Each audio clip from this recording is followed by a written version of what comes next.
In recent years, Disney has wasted no time bringing their latest brand acquisitions into their theme parks. We've seen this with Pixar, Star Wars, Marvel, and retroactively kinda Avatar. But there's one acquisition that ended up getting lost in the fold, and its presence at the Disney parks is fading fast. The partnership between the Muppets and Disney got caught in the loss of both Jim Henson and Frank Wells, drastically changing the direction both companies would take in the years to come. By the time Disney was able to acquire the Muppets, the landscape had changed, and it's within those changes that I believe we lost what would have been an all-time classic Disney ride. Our story starts all the way back in the late 1970s.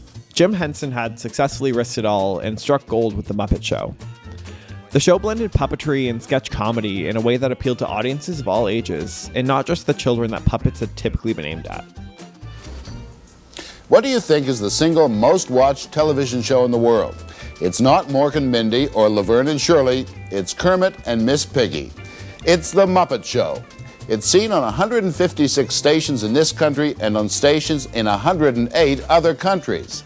The characters are more enduring than most television stars. Miss Piggy grows ever more popular, while Farrah Fawcett Majors lingers in the limbo of a fallen Charlie's Angel. You don't know in show business why things are phenomenal like this. You have no idea why, truly, or else everybody would be doing it. If you talk to housewives in the Midwest, they see one thing in the show, and if you talk to jazz musicians in New York, they see another thing in the show. Yep. They're all watching the same program, and they're coming away with different things. Yep. And that's something that I certainly would think has happened unconsciously on our part. Again, we just do a show that seems to entertain ourselves. The show within a show format allowed the cast to get into any antics and performance that Henson and his team found entertaining. Combine that with the more sophisticated, quick-witted, and endearing humor that resonated beyond generations, and you get a massive success across the world. Such a success that it led to multiple Muppet movies that would continue this action onto the big screen. These movies were also massively successful and classics to this day. It's fair to say that in the 1980s, the Muppets were in their prime. However, Jim Henson was a true creative type, and wasn't really content just making Muppet content forever. His experimentation with the Dark Crystal and Labyrinth didn't lead to the same commercial success that his previous works had, and it put a strain on the business side of his job. At the tail end of the 1980s, Henson began discussions with then-new Disney CEO Michael Eisner about Disney acquiring the Muppets. To Henson, Disney felt like the perfect match. Disney and the Muppets shared a lot of connective tissue, and Mickey and Kermit were a lot more similar than different. But what Disney had that Henson didn't on his own was a financial backing and a corporate structure. This was Jim's least favorite part of his work, and he just wanted to create without bounds. And this also meant that Disney was diversified, which was also intriguing to Henson, especially in terms of the parks. Mickey Mouse has good taste. He's only more popular and will be more popular because he's being seen with the right people. Miss Piggy and Kermit are no doubt already packing for the big move, and word is Disney will welcome the duo with some Muppet attractions. By this point, Henson was obsessed with pushing the technology of puppetry forward, and Disney had been essentially making the bones of mechanical puppets in their parks with animatronics for decades. So with all that in mind, Disney and Jim Henson entered into negotiations to bring the Muppets under Disney's umbrella. From Disney's perspective, this was a major positive, as this would really be their first ever acquisition at this scale. It also would come at the beginning of Eisner's tenure after he had successfully fended off a hostile takeover. So an acquisition like this, along with The Little Mermaid set to release, would be a huge victory for the new executive team. To rebound from the dire situation the company was in only a few years ago, to this, was unheard of at the time. So wanting to capitalize on this, and also probably gain some leverage in negotiations, Disney would allow Jim to begin to see what the Muppets and Disney together could achieve. This would result in specials like the Muppets Visit Disney World, and a variety of smaller cross-promotions that essentially merged the two companies in the mind of the public, even though behind the scenes the details were still being ironed out. Walt Disney Company is buying Henson Associates, the company that created the puppets, or the Muppets. Money editor Bill Flanagan reports the deal is causing excitement among analysts of all ages. This certainly is something to sing about. Mickey Mouse is teaming up with Kermit the Frog and other favorite Muppets. What a terrific act! You want a partner? The deal's the talk of kindergarten analysts at Aiken Elementary. What's going on? What did you hear? They're going to buy the store that works for Muppets. Hello, Mickey? Mickey, this is Kermit the Frog here. Yeah, well, there's been a little mix-up here. Yeah, terrific. We'll be right over. Come on in. Gosh, it sure is swell to see all the Muppets here at Walt Disney World.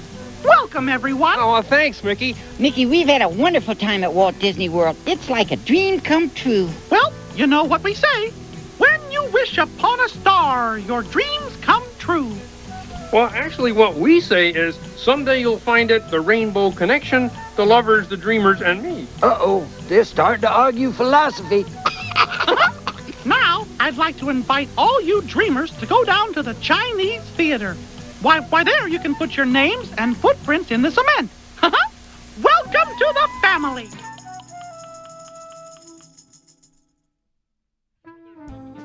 So, with the companies nearly merged and the public fully in the know of it, Disney would announce some of their plans to bring the Muppets to the parks. You have to remember, at this point, it was a very different Disney. They were far more open to talking about their long-term plans earlier in the process, knowing that things could change. So a lot less what if and a lot more, this is what we're working on, it might change, but here's an idea. Okay, I'm sure I'm going to get myself in trouble here. Now, I just want to be clear with all the fans out there. This isn't blue sky. We are going On the West Coast, these plans were an admittedly insane plan to overlay Disneyland with Muppet theming for an entire year. Can you imagine if they did that today? People got mad at toilet paper on a castle for a single day. A year of lime green Matterhorn is crazy and could have only been ever pitched in the Eisner days. But more importantly for this video's discussion, on the East Coast, Disney was going to try and kill two birds with one stone. Disney had just hastily opened up their third park at Walt Disney World in Disney MGM Studios. The park needed more traditional rides and fast. But they didn't want to completely abandon the golden era of Hollywood theme that the park had been built with. Obviously, this meant the Muppet Show would fit in perfectly. The show within a show meant that the backstage antics and the theatrical performances from them would fit seamlessly into the park and wouldn't be out of character for the Muppets. It was also a perfect fit to balance out the expansions that Disney was already working on or had implemented to the park. Star Tours and the Tower of Terror were aimed at an older audience that was looking for thrills. The Muppets appeal to all ages and don't really lend themselves to a thrill ride. For Walt Disney World, the Muppets were going to fit like a glove.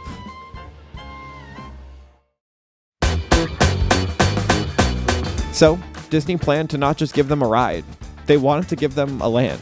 Ironically, in a similar style to what modern theme park lands centered around a singular brand look like. Muppet Studios would act as a backlot on the existing backlot by the Streets of America, or what's now Grand Avenue. For starters, the land would include a 3D film, which we would end up getting in Muppet Vision 3D. This film combined practical effects, a live actor, and a shocking amount of animatronics to really round out the experience. Jim Henson and Disney would actually begin working on the film before they even had the deal in place, just showing how much faith there was in a deal being done.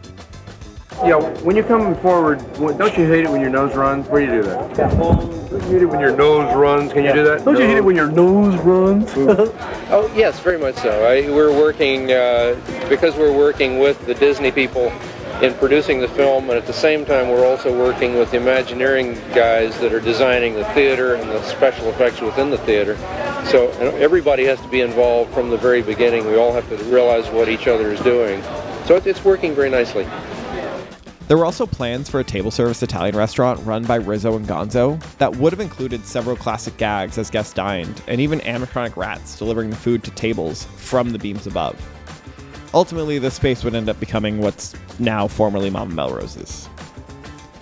And ironically, what became Pizza Rizzo was supposed to be a quick service restaurant that would have been a parody of Hard Rock Cafe called the Hard Luck Cafe, before it was replaced by a generic arcade, and then Pizza Planet from Toy Story, and now Pizza Rizzo.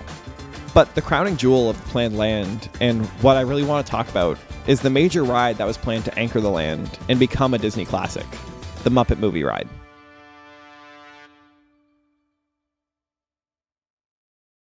No, you do not understand. We are now going to go straight to the Chinese Theater at the Disney MGM lot, or else. Well, perhaps I am a fool to ask, but or else what?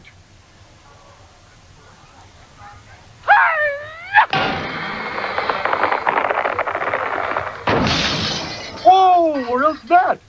Come on, let's go. It's weird for Disney to rush into an anchoring ride for not just a land, but a park. But what made the Muppet Movie Ride so unique is that it had a clear inspiration from within the park itself.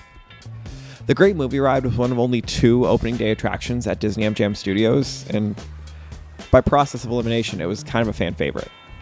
I think it's important to remember what the Great Movie Ride was to be able to apply it to what the Muppet Movie Ride was going to do. So, centered inside the park icon, guests would board slow-moving theater seats where a live cast member would guide their tour through the early days of Hollywood. Guests passed by scenes from the classic musicals Footlight Parade, Singin' in the Rain, and Mary Poppins. These scenes were fleshed out with animatronics and elaborate sets, even if some of the effects were turned off as the ride aged.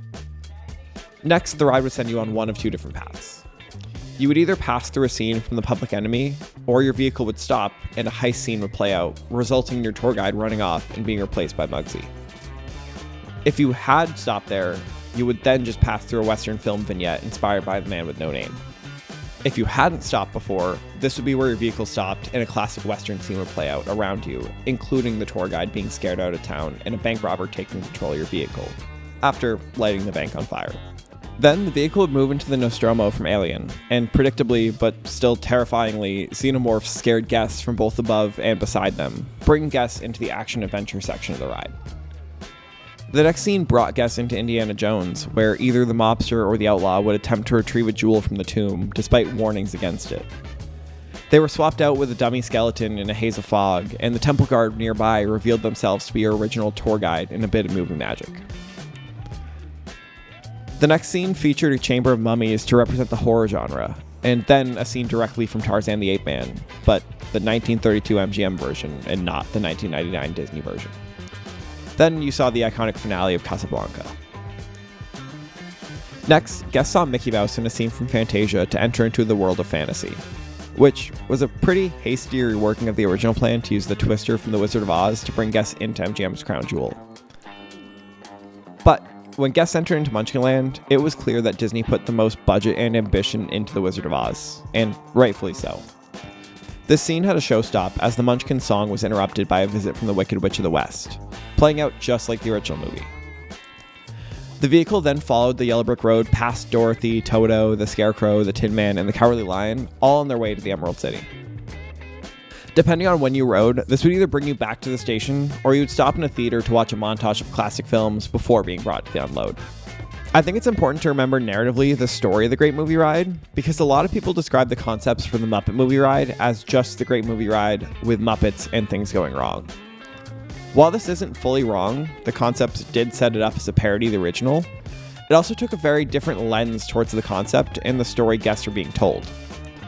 In the Great Movie Ride, guests were being brought through iconic scenes of classic movies, whereas the Muppet Movie Ride brought guests through the behind the scenes of classic movies starring the Muppets. But there was also another source of inspiration at Imagineering that had helped shape the Muppet Movie Ride and also the Great Movie Ride. When the estate sale of Ward Kimball took place in the early 2000s, it spread documents and plans from the earliest days of Disney parks out into the wild. One of these plans surfaced online and featured a ride far along in development that would have brought a Mickey Mouse ride to the parks decades sooner than we actually got it. Mickey's Madhouse would bring guests on a tour of a studio creating a brand new movie.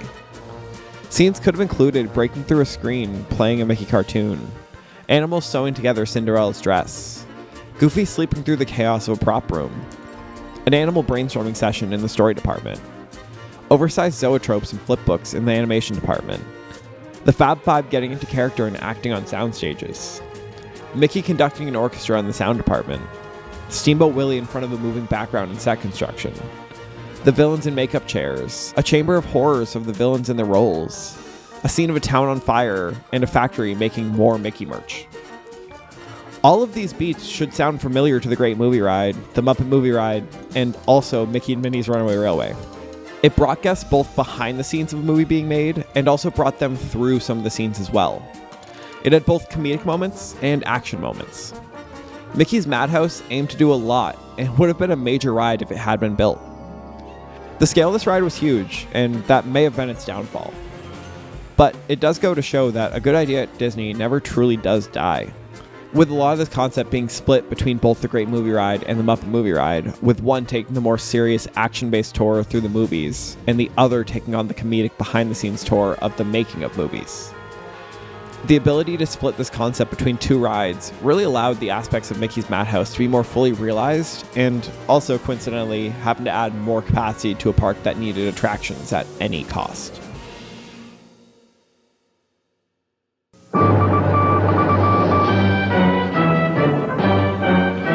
Dateline, Walt Disney World. The newest theme park in Walt Disney World is really growing. Coming to the Disney MGM Studios theme park will be the all-new Mickey's Movie Land, Roger Rabbit's Hollywood, with a wild ride on a Toontown trolley, Dick Tracy's Crime Stoppers, where guests can shoot it out with crooks, and the Muppet Studios, with a Muppet Vision 3D movie and the Muppets Movie Ride. It'll be a backstage ride of explaining how movies are shot. And it's almost, but all the information is wrong. There's plenty planned to keep Walt Disney World guests busy well into the next century. We'll keep you updated on the progress of all these projects on future Dateline Disneys. But at this point, you might be wondering what the Muppet Movie Ride actually was supposed to be. Obviously, there's not much official beyond what we've talked about, but there's a few pieces of concept art and written descriptions of some scenes. But please take it with a grain of salt. For starters, we're pretty sure this ride would have utilized the classic Omni-Mover ride system, kind of like the Haunted Mansion or Spaceship Earth. This made the ride a cocktail party setup like Pirates of the Caribbean, where scenes don't necessarily have a start or an end. Instead, they're on a loop that work no matter where guests are in them. This has become a rare art in modern attractions, but has given us some of the most timeless attractions due to the observational nature it provides. So, already off to a good start. The first scene that we do know of was an homage to the classic monsters of Hollywood. Sadly, this is not that kind of experiment. Inside this dungeon, Kermit and Miss Piggy look on in horror as mad scientist Dr. Bunsen Honeydew flips the switch to bring life to his monster, Beaker. On the other side of the camera during this scene, our director Gonzo is doing his best to get the performance he needs while Rizzo runs camera and Scooters on sound. Fozzie Bear takes care of special effects, and by takes care of, he struggles to even plug in a cable, causing Fozzie to get shocked repeatedly, complete with light up eyes, a spinning bow tie, static fur, and smoke coming out of his ears. He still manages to get in his catchphrase before we move on to the next scene. The next scene would have taken the Pigs in Space sketch from the Muppet Show and brought it into the ride. On set, a space battle is playing out between the crew of the Swine Trek and Rizzo and a gang of space pirates on a Spanish galleon-inspired ship. As the action plays out around you, Statler and Waldorf come up next to you in their own ride vehicle, which has been split down the middle in battle, with the duo providing their usual quips about the absurdity taking place around them. Then you move on to the scene with so much synergy that it could only have come from the Eisner era. Kermit the Frog is suited up as Peter Pan right as he teaches the kids, being played by Janice, Scooter, and Fozzie, to fly. Miss Piggy has taken on the role of Tinkerbell, with her crashing through the painted background due to the shoddy flying rigs the whole cast is attached to. As the stars dangle, Rats and the crew try to stop everything from fully crashing down. Literally. Then you have a scene pulled from Indiana Jones, where Kermit is playing the titular character, and he's trying to rescue his love, Miss Piggy, as she hangs over the waterfall by just a rock. Who will save me? Don't worry, Miss Piggy. I will save you. This could be tougher than scum skimming. Oh, come on. And they say I overact. Ha! Hey, doesn't that lady pig look familiar? Don't all lady pigs look alike? Oh, yeah. Statler and Waldorf somehow found their ride vehicle stuck in the rushing waters, providing more commentary on the production as a whole. The crew in this scene is all dangling themselves, trying to find the right angle for the film. Sadly, these are all the scenes that we have evidence of existing at the moment, but there were undoubtedly more, and I hope at some point we get as much of the picture as possible. From just the scenes, it was clear that this ride was packed with animatronics like so many classic Disney rides, and would have carried on their legacies in a unique combination with Muppets humor. It had the bones of an instant classic that would have entertained guests for decades to come. So why am I talking about this ride and not riding it? I want to make it clear that this ride wasn't just in the concept stages like Mickey's Madhouse. Land was cleared for it, and if everything went to plan, construction would have taken only a few years, with the planned opening in 1993. They were going full force of this project until Jim Henson passed in 1990. This put an immediate pause on everything Muppet related, as Henson's team and family tried to figure out how to move forward without the visionary who basically had created a monopoly on puppeteering. It's rumored that during this time, Disney was still heavily pushing to get the acquisition completed, which angered Henson's children. This soured the relationship, and only Muppet Vision 3D and Here Come the Muppets would be allowed to see the light of day through a temporary licensing deal. Muppet Vision 3D was instrumental in getting this deal done because production had wrapped, making it the last project that Jim Henson himself had worked on, and the desire for it to be shared as Jim intended. It would open at Disney MGM Studios in 1991 in a mostly de-themed Muppets land. Welcome to Muppet Vision 3D. Jim Henson's Muppet Vision 3D. Get a taste for unique fun that bubbles over with excitement. It's a sensation that'll blow you away and shower you with humor. Muppets away! For the finest in wildly wacky, explosive entertainment, Jim Henson's Muppet Vision 3D. We surrender! We surrender! Only at the Disney MGM Studios theme park. Starring moi! During this time, the Henson family decided to not go through with the Disney deal and run the company themselves. Now, eventually they would sell to a German company, EMTV, but the corporation would go under in 2003, giving the Muppets right back to the Hensons. In 2004, though, Disney would then come back into the picture and strike a deal to acquire just the Muppets and Bear in the Big Blue House, and not the Henson Company as a whole. Regardless, this meant that Disney had finally been able to get Kermit and the gang under their umbrella after nearly 2 decades of trying. Disney! Disney! Mickey! No. As Disney got their feet wet with the Muppets, the area around Muppet Vision 3D at what was now Disney's Hollywood Studios would begin to slowly take on some of the original aspects of the original Muppet Land. Alongside the production and the release of the Muppets, Muppets Most Wanted, and the Muppets TV series, the land saw the opening of Pizzerizzo, which replaced Pizza Planet and gave us the rat pizza we dreamed about for years. And also, Stage 1 would open as the home for all things Muppet merchandise. The land would take on the name Muppets Courtyard, which signaled the Muppets as a part of Hollywood Studios beyond just the show now.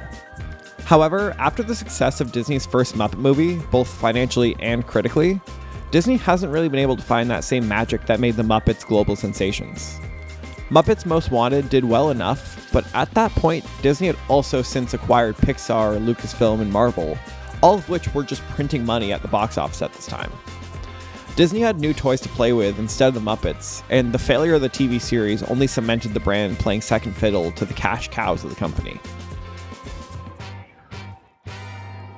In retrospect, it makes sense that modern Disney wouldn't get the Muppets the same way they likely would have in the 90s. The champion of bringing the Muppets into the company was Michael Eisner. Eisner knew the value and had a clear vision for how the two brands could fit together seamlessly. Eisner spent almost his entire time as CEO at Disney working on getting this deal done, and he completed the deal with only a year left at the helm of the company. It was clear by this point that Eisner's time at Disney had an expiration date, and it was coming fast, so his creative leverage was almost completely depleted. Worse is that a successor, Bob Iger, never seemed to get or want the Muppets. When Iger took over, there was already too much to learn about running the Disney company in 2005 that didn't also involve fitting the Muppets into those plans. While Iger would quickly learn how to leverage and acquire more creative companies, eventually turning that into his own legacy at the company, the Muppets weren't his doing. He didn't want them, he didn't get them, and when the lack of vision behind the brand found its way into the content itself and ratings slipped, he threw away any ambition for future Muppet projects.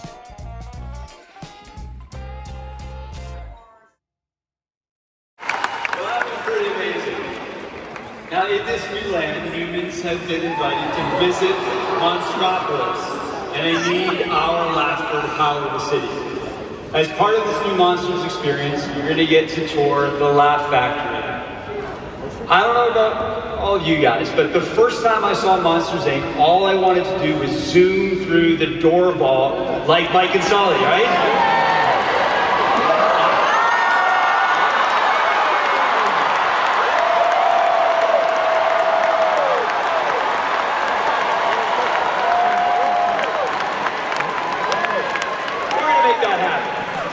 So that's how we end up at D23 2024, where Josh D'Amaro is on stage and announces a brand new Monstropolis land coming to Disney's Hollywood Studios. what we didn't find out was where. Was this an expansion? Was it replacing the objectively underutilized animation courtyard? Or would it take over the Muppets corner of the park? It took until November to find out that Monsters Inc. would be replacing the Muppets and the entirety of Grand Avenue. At the same time as this announcement, though, Disney threw Muppet fans a bone by announcing that Rock 'n' Roller Coaster would be rethemed with Electric Mayhem and the rest of the Muppets. Then, following this, we found out in January that Mom Melrose would close in May, and Muppet Vision and the rest of the land would close in early June 2025. Aside from that, though, we really don't have many details about the future for the Muppets here. While we know Rock 'n' Roller Coaster will get an overlay, we don't even have a date for the current version closing, or more details about what the overlay is going to look like. I like to think we'll get more information after the closures happen and Disney wraps up the Villains and Little Mermaid projects, but as I'm writing this, we really don't know. What we do have a bit more information on, though, is that Disney's making an effort to quote-unquote preserve Muppet Vision 3D due to its historical significance as Henson's last project. We know that there was a cast member filming event, and there will also be another cast member event following the June 7th closure. To be honest, I think we have to look at what Disney just did with Galaxy's Edge as a rule of thumb for what to expect from this preservation. If you didn't catch it, Disney put out ProShot style POVs of the Galaxy's Edge attractions on Disney Plus recently, and branded them as Disney Parks POVs with a logo and everything. While this isn't as ideal as maintaining the theater and its effects in person, it's a lot better than just posting the 2D version of the film itself without any practical effects spliced in to try and capture the detail beyond the screen. Well, what do you think? We have time to go to the bathroom before the next show? We can't roll full. We're bolted to the seat.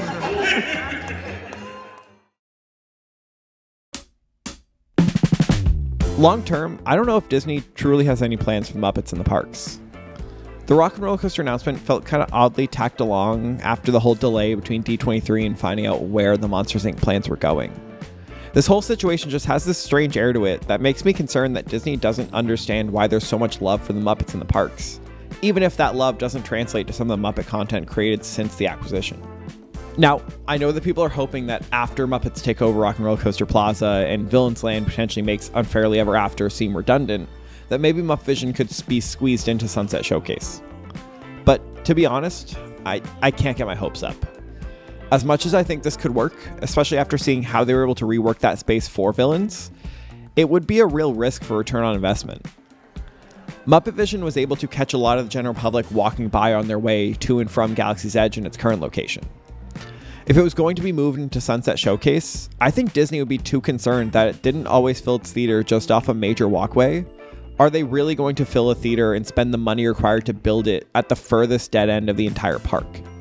Additionally, I'm not even sold that the Rock 'n' Roller Coaster overlay is going to be successful, even as a fan of the Muppets. I just have a really hard time picturing their comedy style working at 60 miles an hour inside of a box. The pre-show will probably translate well, but fundamentally, the ride system and what makes the Muppets are at odds, and I think it's going to be more of a challenge than people expect. I will keep an open mind to it once we find out more, but for now, I'm hesitant as to what is soon to be the only Muppet experience at any Disney park. But with all that being said, though, I fully believe that the Muppet Movie Ride could open today and still be a fan favorite attraction. It has so many things working in its favor that still work in a modern theme park landscape. For starters, time has shown that the Muppets comedy works across generations and times. There's a reason the characters are still so recognizable, even with the lack of investment in new media, including a Super Bowl commercial this year. The Muppets formula isn't tired, which can't be said of other Disney acquisitions, and I think that's being lost right now. The Muppet Movie Ride concept itself also has this timeless feel to it. Even in 2025, Omnimover cocktail party rides are still popular and viewed as some of Disney's best work. There's a reason there was so much discourse about the placement of the Hatbox Ghost in the Haunted Mansion last year. These type of rides encourage and invite people to ride them over and over again to find new details and gags and insert themselves into the environment. It truly felt like this ride system and story would have been a match made in heaven at a fundamental level. And speaking of the story, fascination with behind the scenes of movie making is still commonplace to this day. Hollywood is still a dream for so many kids, and even adults, that a comedic take on the industry would still play well to a modern audience. especially as top YouTubers' setups mimic productions at the scale and likely safety standards that were in the scenes of the ride. This also solves the issue created by replacing the Great Movie Ride with Mickey and Minnie's Runaway Railway, with the lack of a ride anchored in the movie making that founded the park. Show business is still a draw to guests, so to have a park that was founded on it not have a ride about it feels like such a major gap for the park. Bringing the Muppet Movie Ride to life would help fill this gap while still feeling more in line with the park Hollywood Studios has become, maybe even more so than the Great Movie Ride. The ride would also give the park another high-capacity, family-friendly attraction, with no height requirement and a proven reliable ride system. Hollywood Studios could desperately use something like this to help spread out the crowds and bring families out of Toy Story Land and into the rest of the park. Now, I'm fully aware that this is just a pipe dream, but it's something that I've wanted to talk about for a while. I would be stunned if Disney ever did revisit the plans for the Muppet Movie Ride, but to me, it just makes a ton of sense, and it's one of those ride concepts that makes you wonder, what if? The ride got stuck in the middle of acquisition turmoil and tragedy, and by the time the runway was clear for it, there was no one wanting to fly the airplane. But as evident from Mickey's Madhouse, no good idea truly dies at Disney, and maybe one day we'll see more from the Muppets at the parks.